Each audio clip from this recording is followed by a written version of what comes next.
the people are watching. The world is watching right now. I think the video is approaching about 50,000 views in just about 17, 18 hours now, and that's just on Third Phase Moon YouTube alone.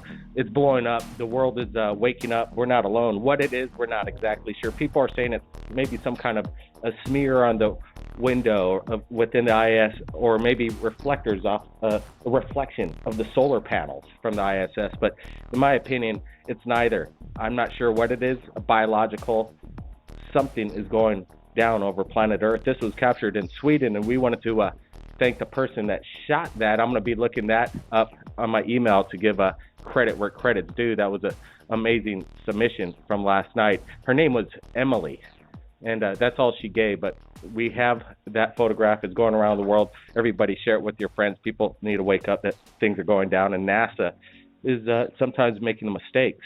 Guess what? Again, another amazing thing happened today. Art Bell spoke to him, the man himself, interviewed him. He told us about his close encounter, broad daylight sighting of a massive ship that he basically described that he could have thrown a rock at it. It was so close to him. And there's a lot to this interview. It's an exclusive that we'll be sharing shortly right here at Third Phase of Moon. Art Bell's coming back on his radio show here very shortly. We're going to be putting the links to his show. It's good to talk to him. His voice is great. It's amazing to hear how Art Bell's held it all together over these years. And we're excited to be collaborating. Breaking news as it goes. He's going to be, his radio show is going to be right after ours every Friday night. So everybody stay tuned for that. We got a couple people standing online right now that want to share their UFO experience. We have a person all the way from, let's go to San Diego right now, Third Phase Moon. Welcome. 949, you there? Hey, what's up, Blake? Hey, man, I know there's some stories you want to share on Third Phase. I'll try to make it quick. Yeah, it's pretty heavy, and, I want to just, first of all, say that for all the newbies and that have been listening to you since you guys have been on the air, that's really cool, but understand that you guys have provided a sounding board that I never expected in my lifetime. And for everyone that thinks this is a big joke, maybe you need to turn off and check yourself, because I'm here to tell you that I'm a real person. I was in the service and on a South Pacific tour on a guided missile destroyer. I was on after lookout watch and watched a huge ship come out of the ocean on our port side. That first we were just looking at the twin screws along the equator kick up the green phosphorescent trails and thought that was really neat. But then off to the port stern, we saw a huge green disturbance in the water, and what came out, I mean, it was you really have to check yourself. Did I really see this? It's something I've never knew about. I didn't know about ISOs at the time. I'll just say it was early 70s. One of the people that were with me on watch, I watched it. Let me just tell you what happened. It came out of the water, went up about 200, 300 feet.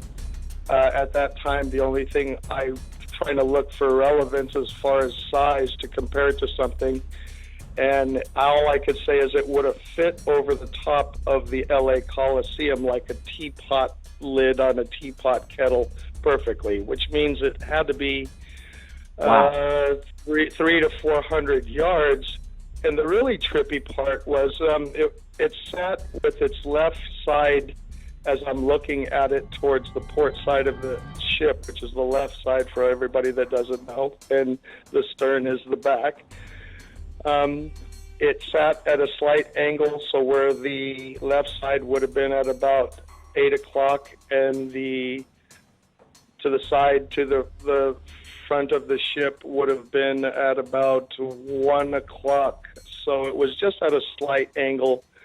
And the really trippy thing is, as you're sitting there in amazement, first trying to gather your senses, is That's neat enough. It had very similar, and I never saw the movie till maybe that was on 3 years later, Close Encounters, but it did have almost like the old game Simon, where it had the different quadrants rotating in actually it was rotating in a clockwise formation rather than counterclockwise. And it had two sets of windows in the middle. And it was close enough to, believe it or not, you could see small figures, and then between every couple of small figures as I remember, my first attention was in the upper set of windows. There's like two sets of windows going around this craft with a slight border in the middle separating them, and you can see small oblong figures. It was that close enough to see, especially on the equator where it's that clear. And then there was something that must have been 9 to 13 feet tall, if I'm just assuming that the smaller figures were 4 feet tall. Just to let people know how real this is, I was a nuclear power electronics technician, which the Navy invested a lot of money in my education, and we got a lot more. We got a SRB, a selective reenlistment bonus, which gave us a lot more money than most people make until they've start off at seaman, then seaman apprentice, seaman recruit, seaman apprentice, seaman, and I started off at a seaman, which gave us a much higher base rate. I talked to the guy. It eventually took off and just disappeared at the blink of an eye. I decided, my father was a master chief for many years. That's why I joined the service, because I thought it was honorable. But when I reported it, all hell broke loose. Went up to the officer of the watch on the bridge, and they tried to. I'm a pretty vocal person, and I said, no, this is what happened. I wish to report it. The next thing I knew, I heard the captain of the ship coming up the port walkway from the officer's quarters, stomping his feet. He was a big man. I don't want to say his name, but I can do it if I have to. He weighed about 240, 250 pounds. He went on to be a captain of another nuclear class, a Spruance class aircraft carrier, and he had his scrambled eggs on sideways. He was wearing his officer's bathrobe and his slippers, and what he told me was, Seaman so-and-so, if you don't wish to report this, I can guarantee you that you'll have a successful career in the Navy. If you do wish to report this, I cannot guarantee your future. Well, I went on to say, you know what, the way I was raised is you're supposed to look out for your country's best interests. I reported it, and as soon as we got off that South Pacific tour and got back to Pearl Harbor, I was prosecuted for being a homosexual, which I'm not. I can guarantee you. Never slept with a man. I like boobs and everything else, and never have ever had any gay acts in my life. But it kind of hit me really seriously today, like, wow, I really need to go after these guys no matter what. I'm in my mid to late 50s. I'm not here for attention. I don't give a rat's ass.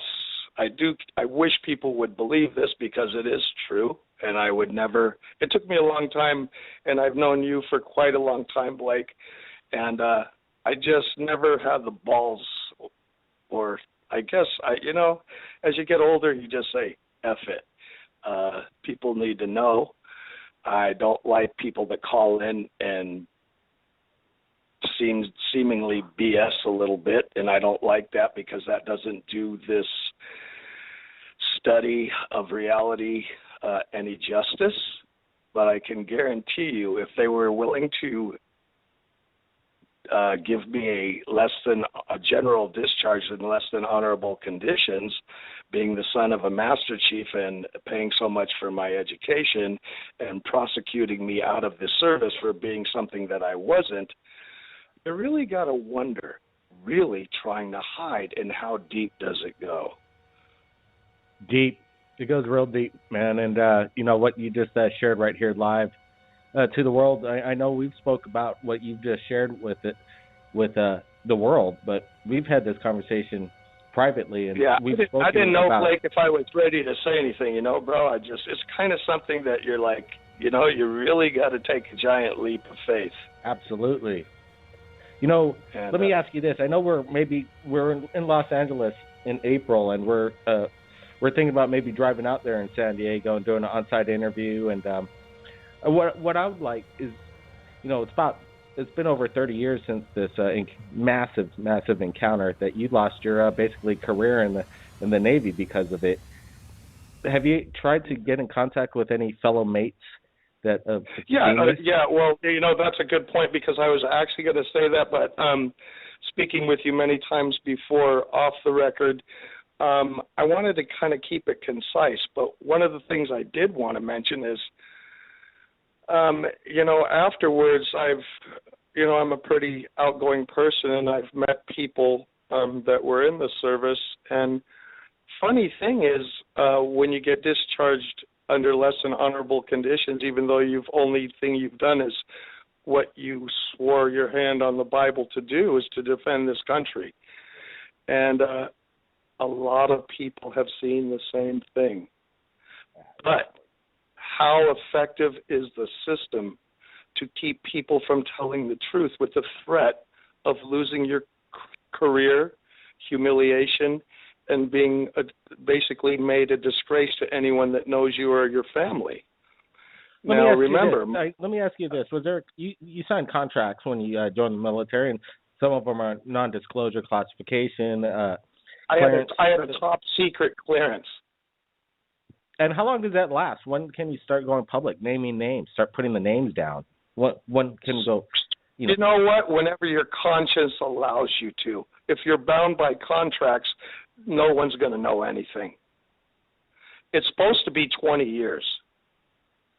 So it's well after the 20-year this incident. So when we come back up to LA, let's get some names on location. You know, that's still you know, is I think we're pretty close to disclosure, Blake, but I also know that some people take it real personal, and they have the ability to. It's funny because I've gotten in trouble with law that I never should have, and it always seems like the worst case scenario happens, even though there's very little evidence or fact or reality in what they've said were my actions, and you get to wonder, wow. There must be some notes on the book that are saying this guy did this and this. Screw him. He has no loyalty, or he's a threat. It used to be gnarlier than it is now. But one of the things I heard that you brought up on your last show last Friday was that you were asking a guy whose uncle, who said he was younger than him, what's the period of disclosure? And he said he was now 47 and he retired when he was 40, but it's a 20-year disclosure. And that kind of also prompted me to say, you know what? Screw him. Just screw him. I got to tell the truth. Anyone that's listening, though, Blake, they really need to know something. They're listening. Let me tell you this, though. If you think I'm doing this for attention, you're freaking crazy. You're lying to yourself.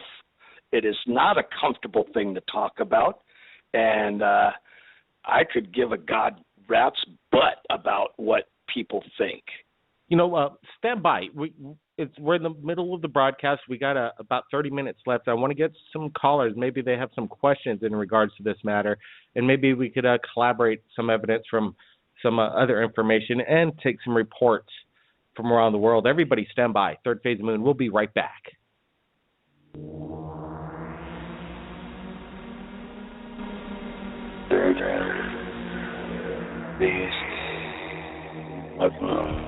Third Phase of Moon Radio back on live, taking your calls from around the world. Wow, we've been talking, I think national security, and I think somebody just lost their job right there in the Navy in regards to maybe exposing national security. Let's get area code 949 back online. Can you tell us your rank and in what rank were you in exactly for listeners that have just arrived? And I got a couple questions. Go for it. Sure. I was a nuclear power electronic technician seaman at that with E3. All right. I brought up national security. We're going to be getting to callers. They're lining up. I appreciate everybody holding on, but I wanted to ask this question. Did you feel like Earth was in jeopardy when you saw whatever this craft was, or did you feel like this was something Absolutely. good? That's why I said it. That's why I said it. My job and my oath was to tell the truth and defend this country.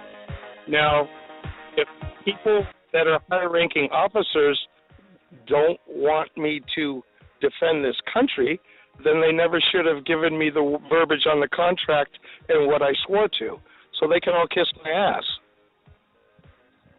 Absolutely. I think well said. It's about time people stand up for your rights. I know there's a lot of people in the military that have seen lots of things inside. They just got to, unite. Everybody has to unite in this world and get this disclosure out of the way that we're not alone. It sounds like what you experienced over there is quite amazing. This is Skid Vicious once again. I called in about 2 weeks ago. Sid, yeah, go ahead, Vicious. Skid, what's up, man? Yes, I just want to call in and comments to the most recent caller and the Sailor Navy guy. Absolutely, he's online. Go ahead. My hat's off to you, sir. Thank you, brother. I wish so many others would stand up like you, sir. Thank you. And may I say, I hope you feel the tingles in the back of the neck when I say you are an old soul. Thank you, brother. That is why you speak the truth. We are the 1%. I think that you're right, Brent. I think you're 100% right because I feel like an old soul. You feel all our hair is standing up right now. It's quite amazing. It's I have to say, you know what, bro? That is I got a warm feeling in my chest to match the tingles all the way up to my ears. Thank you. Absolutely. And may the You whole have a lot world of class, man. You have a lot of class. You're from the southern United States, correct? I was originally born in Chicago, raised in central Illinois, but currently reside in Asheville, North Carolina. Yeah, I remember you calling in. Thanks, bro, because, you stepped out of a bar to tell your story, correct? Yes, I did. Yep. Thanks, man. That's well taken to heart, man. And you know what, bro? If it wasn't for people like Blake and his brother, Brent, it's a godsend. It's a godsend. I wish the show was 3 hours or 5 hours or 24 hours long because there's a lot to say. Absolutely. Well, we'll be back next week, Friday. You know that. Every Friday. Thanks, kid. We're on. Thanks, kid. And that's all I needed to say. No, but you know what, Skid? Man, you're the man. You're the man. Thank you very much for the love and the support and the big huevos. Thank you. Absolutely, and may that love continue to grow across the world. Thank you, brother. Amen. Yeah, man. That's right. It's just when it all comes together and people share knowledge. I thought that interview like last week with Vicious was quite amazing, stepping out of the bar real time. I think our radio show got a hit over 100,000 views, so people listen. All right, well, let's go to another caller while we're live. Third Phase Moon. We got area code 619 from San Diego. Kelly, you with us? Yeah, hey, how's it going there, Brent? Hey, what's doing up, pretty Kelly? good, Kelly? Hey, not much, man. I'm currently in the Navy, and that's pretty incredible. The story that you were told. I don't know, I've never been on a small boy, what we call in the Navy. You know what I'm talking about. But I've been on. I've been on aircraft carriers a lot. The last deployment I had was 2012. And it's crazy at night, we call plats where you can see I wouldn't say infrared, it's more like where you can see at night. Especially when you're hanging out in the hangar bay. Yeah. Well, actually, I work a lot on the flight deck, so Yeah, that's even a better viewpoint. Yeah, I was down in my shop in what they call the Platte. So, like, I would watch my aircraft come in because I work with helos, or I've seen F-18 as they come in. But like some of the stuff you're talking about, like, right before we entered the Gulf when we were coming in for, there was a few times like in 2008, 2009. Like, I always used to see it all the time. Like, it'd be like following the aircraft carriers. There'd be like lights. From the Platte, from the night vision, you could see in the sky, it was like they looked like really bright stars, or like looked like maybe aircraft coming in, with their lights really bright. But sometimes I would come outside and I run out to the flight deck and I'm looking into the sky and it's deep pitch black. There's nothing there, and so I go back down to the shop and I could see. Well, especially when there's really no flight patterns in that part of the sea. Correct. And the thing about it is that when I'm looking out there, like, if I run back down the shop, look down at the Platte again, and through the night vision, and I see these things moving across the sky, like they'd like go next to each other, or it'd be 2 or 3 of them, and they would like come across, they'd like on from the one side of the screen, and they would like stand still, so you can tell they were following us. But I thought they were aircraft, so I again, because I've been in ufology for a while, so I run to the flight deck and I look at it in the area they're at, so I'm waiting for I would sit there for like at least an hour waiting for something new, something to move. But again, you see a lot of people that, has been filming these things for a while. Hey Kelly, real quick question, brother. Usually there's a pattern. Has your family or prior members of your family also had these experiences that have been willing to tell you about it? Yeah. Yeah, it fits a pattern, bro. It's almost like a cloning. They stay with the family, and they go through generations of generations, because it's like once you're picked, it's like how we made Lilliputian horses and the miniatures, and it's like once they find a family, it seems to go through generation of generation, because I can go all the way back through several generations, and in my very strict, really Italian family, everybody seemed to have a story, even though it wasn't a cool thing to say, throughout the older generations. Yeah, what's weird is, like, I've never really expressed this one, but, like, I always talk with my wife about it. Like, if you go through, like, ancient writings, or even, like, through time where they talk about, like, the Nephilim, they said that they had, like, 2 rows of teeth, or to figure out, like, they had the same bloodline, they had 6 feet or 6 toes on each hand, or 6 right, fingers it was multi-generational. Yeah, right. Well, I still have that going down through my family. Like, my brother was born; he was literally born with 6 fingers and 6 toes, but he had the bones and everything. And then my mom kind of tripped out, so she had it removed from him. One on one hand with 6 fingers. My older brother was born with 6 fingers on one hand. I got multiple cousins got 2 rows of teeth. They had when they were growing up, they had to more or less get them all pulled out. So it's right. Remember that all humans have webbing between their fingers and their toes, and we all feel very comfortable in water. I don't know. Absolutely. I've never, on my side, I've never really felt like that. I was like, but you know what? Though, being in the Navy, it seems like I have a lot of military family that, well, every time I get around the ocean, you're comfortable in the water, bro, or else you would have been in the Air Force or the Army. That is true, but like, there's times where I'd be by the ocean, and it's like weird. They always say the same. It's like that you can hear the ocean, like you can hear her calling you. And I even tell my wife, like, I can literally hear it calling me for like, it's almost like a sweet singing voice. It's like something that's always telling you. Yeah, no, it's like a serene. But remember this, as you know, Kel, in the Navy, the first thing that you want to do, unless you have a calling, is go to freaking sleep after knockoff ship's work. You're looking for your rack. That is correct. That is correct. Thanks, Kelly. I know you're a long-time caller, and it's real good, bro. And I feel a lot of love and support, because, as Blake knows, he knows that I had this story to tell, and a lot of others. It's not a story. It's a recollection, and it's amazing how sometimes it takes 20 to 25 years to recall earlier things. But what happened in the 70s with me, HARP is trying to increase its capability or up in your face transparency, because that's the scary thing. If a commanding officer was so pissed off at me for reporting something that he should have been, well, good job, could you tell me more? No, there wasn't any tell me more, describe it, fill out a report. There was, if you don't shut up, you're screwed. And I got screwed.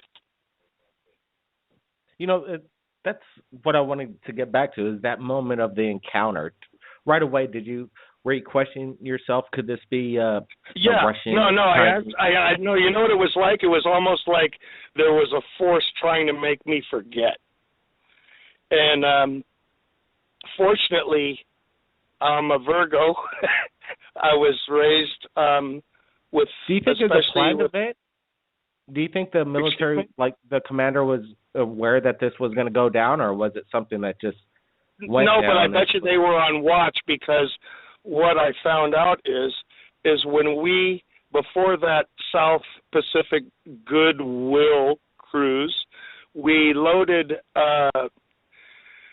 projectiles at the Seal Beach magazine, and we had ASROCs and a twin missile launcher on the fantail of the ship. And what I found out was, and confirmed, because when we got into Auckland and Christchurch, New Zealand, when we stopped in New Zealand, there were a great number of people with signs and animosity when we had to delay our mooring because it was all about no nukes. So I also believe the reason why we were being watched and they made themselves known is because, and maybe that's why the commanding officer was so pissed off, is because it's like the event happened because we had nuclear capability loaded in our magazines. And it's real funny because right before we got into port, from a very calm ocean, it went to, I promise you, over 100-foot rogue swells and waves that we lost all of our capabilities in our secondary stack, which has a 2 Alpha and Bravo boiler, because we weren't Spruance class, which are engine turbines, but we actually ran on heating up a boiler, which consists of water and heat to produce the power for the ship. But the rogue waves that were shooting twin 100-foot streams over the P-51 gun mount, the bridge, the signal bridge, all the way over, hitting our ASPN radar, and then actually going into the secondary stack, and that they completely disabled the secondary stack, the alpha side of our number 1 stack, so we were only running on 1/4 of the power that we had, almost completely disabling us. And they gave us shots of alcohol because they were basically conceding that we're going to be in deep kimchi, almost DIW, dead in the water. And I promise you, for 7 days, I thought we were going to die. And I said, this is not the way I want to die. And, you know, man, I promise everything that I am telling you is 100 million% with my hand to whoever you believe in. This is the truth. And Blake, as you know, I've been very hesitant in forthcoming with this recollection.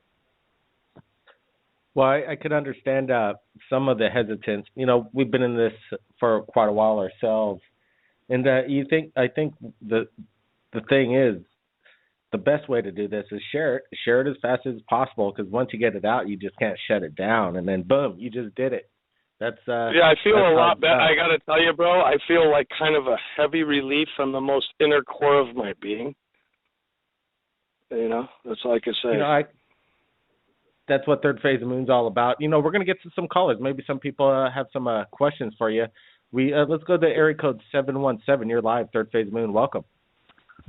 Hey, Blake, how's it going? Hey, pretty good. I just I'm tuning into your show now, but I just wanted to give you a heads up of where I live. Pretty much can see UFOs on every clear night here where I live. Where is this? I'm located in York, Pennsylvania. Do you got any video equipment? You've been capturing these things? Well, actually, I had sent in a message to you before. I have a camera, but it can't get the best footage of them because it just gets too blurry. You know what I mean? Yeah, nighttime footage is pretty tough to capture. Absolutely. If it's broad daylight, any HD camera will do. But if you're going to go night vision, you're going to have to step up on some cash. So it's a bit tricky. Yeah. The best thing to do is keep your eyes on the skies. If you could get some perspective, a street light, something like that. But filming simple lights at night in the sky is absolutely one of the worst. It's the hardest thing you could do. So it's almost impossible. We get hundreds of videos that just never get seen to the world, unfortunately, because it's just a dot in the sky. When we have multiple structures and they're like doing kind of crazy things, then we'll post it up. But you just keep trying. You'll get something. Right. Appreciate the call in, man. Yeah, no problem. And also with these, which I'm sure you've seen before, I have a green laser pointer that's really powerful. And when you shine it on, they actually move away from it, and they have more activity once you're doing it. I don't do it all the time because people think it's a plane, but I tell them, well, if you just keep staring at it, a plane doesn't do that. Yeah, absolutely. You get better be careful with pointing laser lights at craft that you might think it could be a UFO, it could be a actual airplane, but I can understand people are out there trying to make communication. I've seen some videos out there. I think we posted a few. When it's a UFO and it's unidentified and it's absolutely not an airplane, hey, I'm not going to condone it, but hey, keep up the good work, and thanks for calling in. Keep in touch. Well, I'll try to get a good video and submit it to you, but thanks again, Blake, and you do a great job, man. All right, man. We'll be standing by. You know that. That's what we do, and we love to share people's stories and videos. That's what it's all about. Let's see if we got any questions for the naval military person that's called in. 251. You got a question for our guest? 251, you there? 251's listening to the show. Let's go to, I know 406 might have a question. Go ahead. Just glad somebody's out there, speaking their mind, and I think it's our God-given right to do that. But it seems like it's more like civilians, losing that freedom of speech, anymore. But that's why I appreciate your show, Blake, and I really do. And I appreciate getting people like the Navy guy right there on there, telling the truth, and the world should know. I think, set you free, man. Freedom of speech is being threatened as we speak. People have sources. People want to tell stories, but they don't want their identities revealed. This is what journalism's all about, in the sense where somebody has something critical on something, some information that has to get out, but they don't want to have their life endangered. Well, freedom of the press doesn't have to reveal the source where it came from, as long as they feel that source is legitimate and it's the real deal. It's being threatened right now. They're trying to put the journalist away almost, and this is how it goes down in communist societies, and it goes down real fast. So you got to watch out. I pray to God that this all still keeps going, this freedom of speech action. Third phase of moon, as it comes in, we share liquid. That's why we like it. Yeah. And I get ready to say, if like those lights you see, like the changing of the lights, I think if they lose their lights like that, I think they could perish. I mean, they wouldn't know which way to go. I think they could crash into each other. That's why they got that blink on that, and that seemed like that little one just really indicate, communicating with the big one. And that big one just flashed once in a while. Well, can I ask you, it's so funny, have you ever been mistaken for Ron Paul over the phone? You sound just like him. Oh, no. Leave it to Blake. Good one, Blake. Good one. Well, it's surreal, but hey, you know what? Amazing show, amazing, just information that's come in. The world's going to wake up when we post this on Third Phase Moon. I can't wait for you to all watch what we do to get this video and share it to the world. The Navy guy, can we go by and give you a name, some kind of name to the world? Yeah. Let me think of one real quick. Why don't we just call me F1? We'll call you F1. Okay. Sounds great. Okay. Yeah. You know what, F1, we look forward to meeting you one of these days. We'll get some more insight, more on location detail. Let's blow the lid off this and maybe get some payback that you deserve for being unjustly let go. This is a bunch of crap, if you ask me. Yeah, I kind of feel like this is payback, because anyone that's listening, I feel like I'm believable because it's the truth, and I'm not too. I don't beat around the bush. I'm very blunt, and I can promise you to anyone that's listening, this is real. I'm not a liar. A liar and a thief are two things I was taught not to be, and wake up and look up. Well said, F1. Good name. We'll be keeping in touch. Everybody, incredible. This is what Third Phase Moon's all about. We'll be back again next week, Friday, every Friday, 12 a.m. if you're in New York, 9 p.m. Los Angeles time. Share your story to the world. Looking forward to seeing everybody again next Friday. Be sure to check out Third Phase of Moon every day for new updates as it comes in. Art Bell's exclusive interview coming soon. Blake Cousins, keep